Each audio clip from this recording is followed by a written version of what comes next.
So now let's talk about bipolar disorder.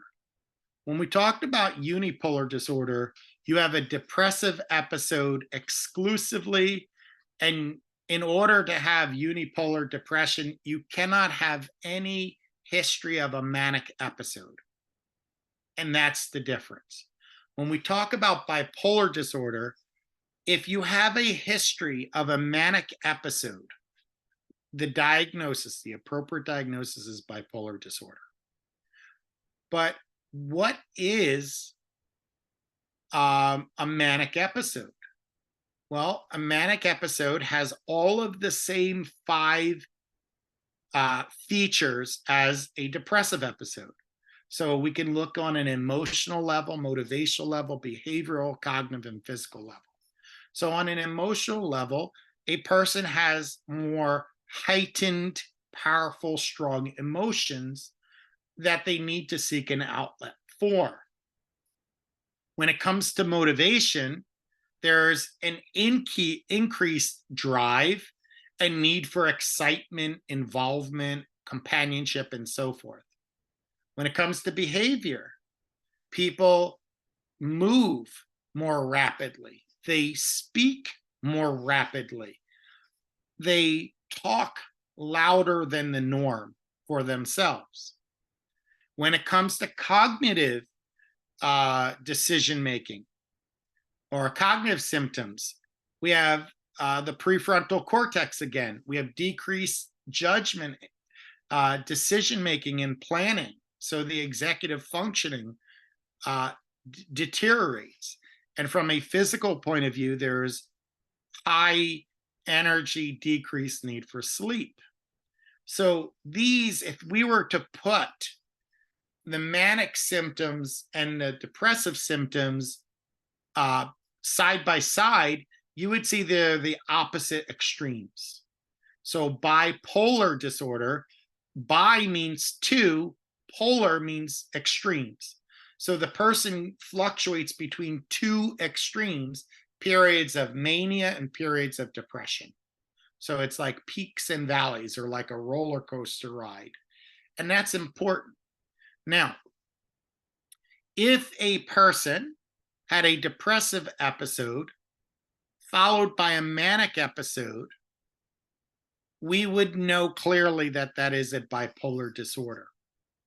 If a person had a history of a manic episode and a history of a depressive episode, then we would know it's bipolar disorder.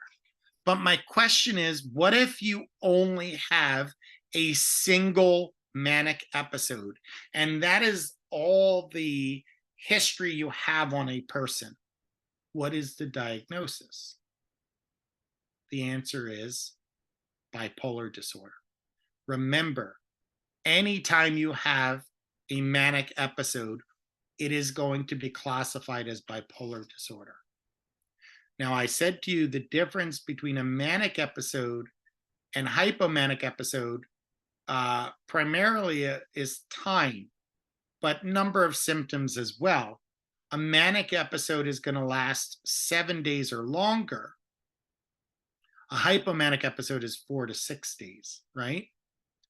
So, but if you have a single manic episode, why do we still classify that as bipolar disorder? The answer is simple. Longitudinally, that is, if we follow you through time, if you had a manic episode, eventually you're going to have the depressive crash. If we wait long enough, we track long enough, you're going to have the depressive crash. So even if you had a single manic episode, we know the depressive crash is coming. So that's why bipolar disorder is classified the way it is. So let's talk about the manic episode. Like I said, manic episode, elevated or irritable mood lasting for a minimum of a week. You have to have 3 or more symptoms, things like grandiosity or inflated self-esteem, decreased need for sleep, logorrhea, which is diarrhea of the mouth or excessive talking, rapid racing thoughts, increased motor activity, or engaging in high risk activity.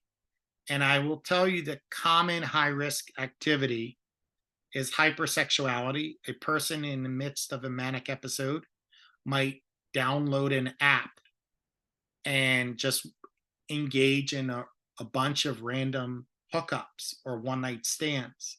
And that isn't to say if a person had a one night stand, that means they were engaging in a manic episode.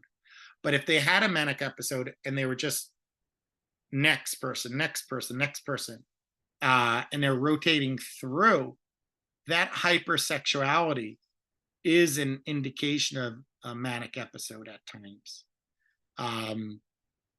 Substance abuse. People who are in a manic episode are at higher risk of engaging in substance abuse behavior. Spending. A person in a manic episode might, instead of giving a bit of charity, they might empty their wallet or spend money that's needed for groceries or their rent or mortgage and just give it away. So people in the midst of a manic episode, they might buy a massive purchase without any thought and give it to a random stranger, possibly, right? So that's the manic episode. And we have to be very careful. Now, the person can experience significant distress. The person who has bipolar disorder can also have psychotic features. I had a scenario where I was treating someone who, in the midst of a manic episode, became detached from reality. They ordered a whole bunch of things in the midst of the manic episode. And then when the manic episode subsided, they didn't even remember the purchases they made because of the psychotic state. So they thought that their credit card was hacked. So they called the fraud department on their credit card saying, hey, I have $3,000 worth of purchases on my credit card, and I don't know where it came from. To which the credit card company investigated and discovered that the shipping address was that person's address themselves. So it was clear that they made the purchase and shipped it to their own address and just didn't remember it. This same person, in the midst of a manic episode, had some experience of dissociation where they hopped on a plane, flew down to Florida, and didn't remember ordering the ticket or getting on the plane. So we can have psychotic features with a manic state too, similar to a depressive state. Now, this is going to cause levels of distress in a person. Now, what was the difference between a manic episode, a hypomanic episode? Like I said, time, right? So, based on this description, there are 3 diagnoses that we can give: bipolar 1, bipolar 2, and cyclothymic disorder. Bipolar 1 requires there to be a full manic episode and or coupled with a depressive episode. So notice full manic episode, full depressive episode, or a single manic episode, right? Bipolar 2, you have a hypomanic episode and or a hypomanic episode plus a full depressive episode. So the only difference between bipolar 1 and bipolar 2 is whether the manic episode lasts 4 to 6 days or 7+ days. If it lasts a week or longer, it's bipolar 1. Now, cyclothymia is when we track bipolar states for a minimum of 2 years, and a person goes through the highs and lows of mania and depression. Similar to persistent depressive disorder, you cannot have a gap of time of 2 months or longer with quote unquote no depressive or manic symptoms. You can't have a gap, right? You also, similar to persistent depressive disorder, it's a it's acceptable to diagnose with fewer number of symptoms. So you'll notice there is a parallel between persistent depressive disorder and cyclothymic disorder. All right.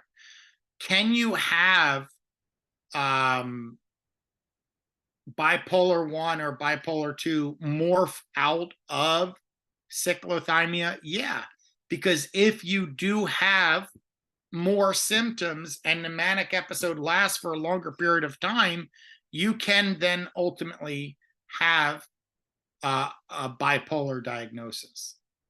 Now, it is also possible to have something called double depression, which which is similar to this, but in a unipolar case where you have dysthymia and then on top of that a major depressive disorder along the way.